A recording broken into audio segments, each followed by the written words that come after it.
Good afternoon to one and all. I am Dr. Nandini Duggal. I am heading the Department of Microbiology, and today I have been given this topic to discuss with you what is the role of paraclinical departments as co-supervisors. First of all, you should understand what it means by co-supervisor. Co-supervisor is a faculty member who is recognized as a postgraduate teacher and who meets the prescribed guidelines of the university. He or she shall be qualified to be a co-supervisor.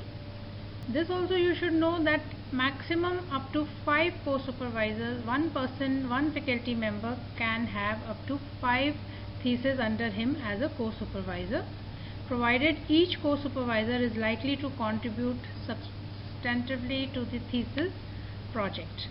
If the nature of research requires that a co-supervisor be included from the same department, this is also permitted by the IP University. Now, why do you need a co-supervisor? Big question. Why do you need a co-supervisor? If you have chosen a research project which is linked with microbiology, that means you have some microbiology investigation which has to be carried out in the course of your thesis, which may be routine investigations like C-reactive protein, rheumatoid factor, etc., or some special investigations which may be different forms of ELISAs or procalcitonin, immunofluorescence, or molecular techniques. Then you will need some help from one of the faculty members in microbiology. Also, the co-supervisor would help you to understand how the test procedure is to be performed. You shouldn't be ignorant how the test has to be done, what type of test it is, and how you are going to do in the lab. Then also you will be told how to collect the appropriate sample, which sample has to be collected in your thesis. It may be pus, it may be urine, it may be blood. So all these directions will be given to you by the co-supervisor. How you are going to store the samples and how you are going to transport these to the lab, it is very, very important. Then how you will interpret the results, which is very, very important, because this will help you to correlate your laboratory findings with the clinical features or clinical outcome.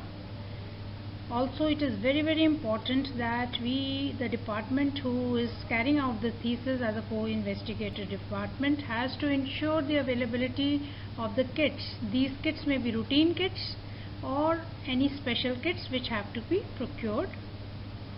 Also, the special kits which we have to procure, there are special funds from Atal Bihari Vajpayee Institute of Medical Sciences.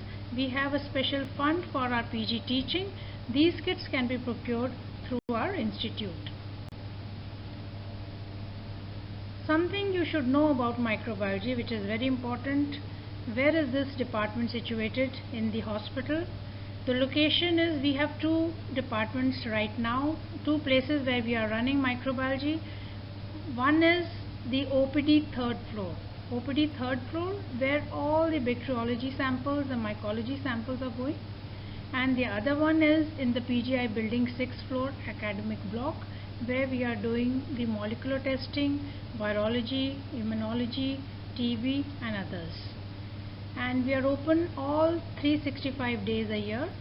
Routine sample collection timings from Monday to Friday is 9 AM to 11:30 AM, and on Saturdays it is 9 to 10:30 AM. Urgent samples or emergency samples are being received round the clock, and we have urgent sample processing of hepatitis B, hepatitis C and HIV, which is carried out round the clock. Now, coming to the various tests which we do in microbiology, we have, as you know, microbiology is a very vast subject. It is not only microbiology, it has various sections like bacteriology, mycology, parasitology. So coming to bacteriology, what we do in bacteriology, we do all microscopy and culture. Then we have aerobic culture and sensitivity for pus samples, urine, CSF, blood, body fluids, sputum, throat swabs. So all cultures are done and sensitivity is put up.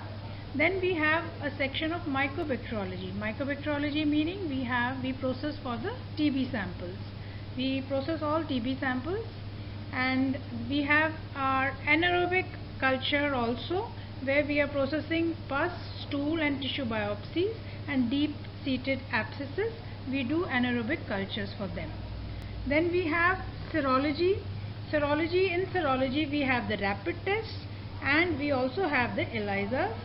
There is a big spectrum of serological tests which we are doing, which will be told to you from time to time. And after this we have parasitology. Parasitology, we are doing stains, different types of staining, and also microscopy, and also the serological techniques which are involved in parasitology. Then for fungal cultures, we are doing mycology, stains, culture, and the sensitivity testing, and also serology. Now in virology, again we are detecting many viruses, and we are doing mainly the serology, the antigen testing or the antibody testing. We have the HIV testing, the dengue NS1 antigen, dengue IgM antibody, chikungunya, hepatitis A, hepatitis B. All markers of hepatitis B are being done, profile is being done. Then we have CMV, measles, mumps, Japanese encephalitis, enterovirus antigen. So it's a huge spectrum of viruses which we are doing. Then coming to molecular diagnosis, now this is the need of the hour. We are doing real-time RT-PCR. You all must be knowing how important the COVID RT-PCR is at this time, and we are doing that. We are lucky to be included in the ICMR group of laboratories. We have been approved, and we are doing the real-time PCR for COVID. Plus we are also doing PCR for other like hepatitis B, CMV, TB, HIV and others. Then coming to immunology, in immunology we are doing RA factor, CD4, anti-CCP, dsDNA, complements, immunoglobulins. Then we have special myositis profile, vasculitis profile, then various ELISAs for ANA, then line immunoassay and immunofluorescence. Also a very important part of microbiology is infection control surveillance. So we have an infection control team which is monitoring the infection control practices which should be followed all over the hospital, and we have a committee which is following these practices. Teaching is a very important component of this team. Then you can see this booklet, Microbiology Investigators and Sample Collection Guidelines. This special booklet has been printed so that all of you know what all investigations are available in our department and how you are going to send the samples for each booklet. And this booklet is available online. You can all see this online and you can refer to it. In case of any queries, you can always contact the department. Now you should know that in microbiology we are doing about 50,000 tests a month. Special feature of microbiology lab is we have a biosafety level 2 laboratory where we are doing all our molecular methods. Our TB lab is also there. Then we have an automated blood culture system.